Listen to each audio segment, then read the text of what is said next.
来看台中市前地政局长吴尊金核销这首长特别费有问题，互检调带转去调查，检方限伊是100万交保。吴尊金在今日向市政府施职，那市长罗秀燕就表示，首长特别费虽然是个人经费，但是这使用也爱合法，强调相关单位会配合调查。不过，这立院市机关是认为讲，市政府所有主管的特别费拢爱查过。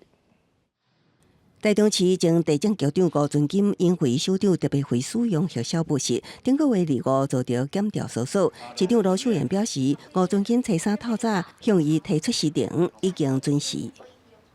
所有的市府团队的首长必须以最高的原则自我解释、自我要求。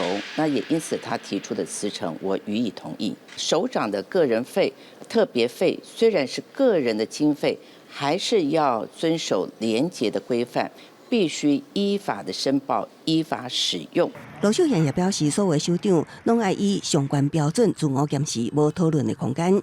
已经要求市府相关单位配合调查，绝对袂含糊。对外界质疑无主动说明，罗秀燕解释，检调敲锤时阵，伊当地日本访问，第一时间无法度知影完整的消息，会大家进一步了解。政治不是说什么党的问题，自己要做好就对了啦。你当一个公务员的话，你做事情要比较一些自律一点呢。